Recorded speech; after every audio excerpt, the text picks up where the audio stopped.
out of my, it was like, boom, in my face, and I had to go, wow. Yeah.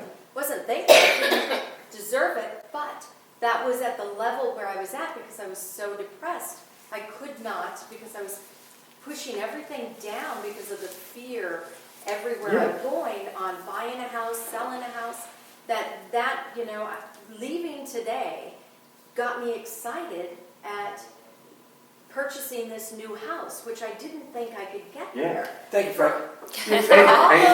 For all those different reasons. So it depends on where you're at in the moment, and that can change based on people in your lives. And the addiction part can be the sadness and the change that needs to come, but can I do it? I can't do it. Because with addiction, you fail so many different times. But what you need is that person, that cheerleader, to continue. And you are the cheerleader. That's my point. Yeah, we can be our own. Because like what I say here, and I'd like to embed it, because I have to embed it to myself every day, is when I'm frustrated, I'm literally on the verge of discovering something brand new. So I accept the frustration. And the paradox is, once I accept it, the frustration disappears. We live in a paradoxical world for only one reason only. We were told to put the carriage in front of the horse. So the word paradox I'll use a lot, but really, if it's a higher logic, so then paradox just means the opposite way. So to get deeper into your question earlier, the paradox is don't care so much about the goal that you're trying to achieve, and it will show up. I'm not here to tell anyone to forget about material stuff and do this, because the fact is, we are material. So we are spiritual material. It isn't, spirit makes material. So to not be materialistic is the funniest thing I've ever heard. The thing is, you don't want to put your worth into the material. Because in physics, and I don't know if you guys know about quantum physics, but they know this, and they actually knew this back in 1935. And I'll do a quick thing on it. They did a thing called a double slit experiment. And they used an electron gun. And when they took, at first they did a single slit, and they shot the electron right through the slit, and it embedded on the back of the wall. So you had a slit here, and then you had an observation screen. So it embedded a bar just in the same width as the slit. But then they decided to take a board with two slits. So they shot the electron out, and what they noticed, a weird thing. It didn't discriminate. It split and went through. So now there were two bars. So it's really interesting, the energy will not discriminate against a slit. It moved into it, but it split right when it went through. So in the observation with two bars.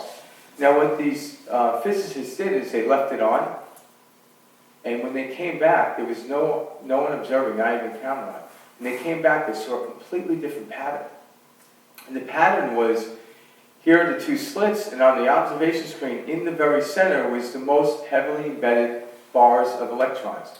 Then a void, and then bars on either side. And that pattern kept going out. And the further it went out, the electron bars were faded.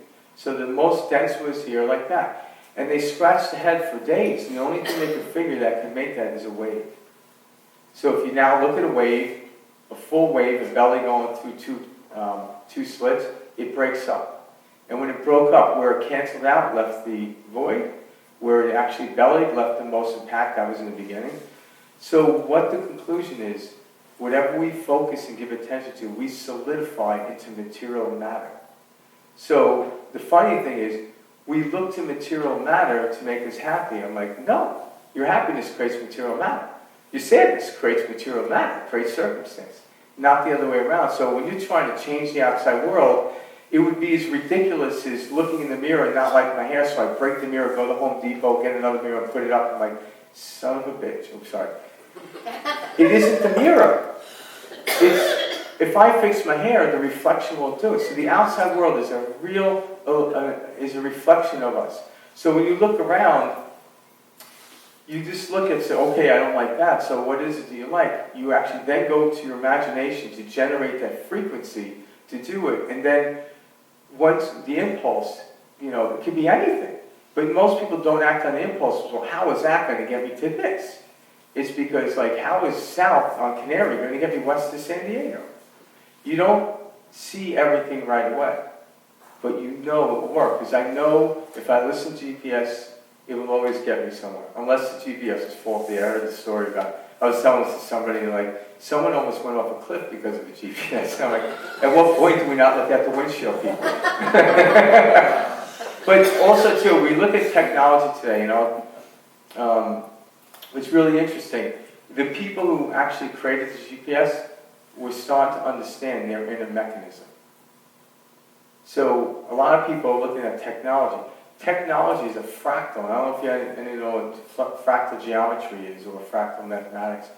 It's a minutia of the whole, but the exact thing. So the way I like to explain it is like if you took a piece of broccoli, it's got the dark fuzzy green at top and the light green stem at the bottom. If you literally took a little piece off and put it under the microscope, you'd get the same exact look. Light green, dark fuzzy. A GPS is merely millionth of a fraction of our inner mechanism. Technology can either keep you on an island or put you onto the bridge of realizing that one day we'll be able to hike up to Mount Everest and talk to your friend without a device. That's what we are. We are the ultimate device. But we give so much worth to the devices. But the only way these devices were made because people started understanding themselves. We are the ultimate device. But in the meantime, if you're not there yet, use a device. But know using the device to permission slip to get there. The perfect diet is only the perfect diet if it resonates with you. It isn't the perfect diet. But if it resonates, do it. And when it stops resonating, something else will resonate. And then you go on and one day like, oh. And even when you get the perfect body, you want a different perfect body. It's the nature of our being. But when you actually look for that to be happy, you never get there. When you're happy, you get there. That's the paradox. So people are like, well, how do I get happy? It's like your imagination. It literally will get you there.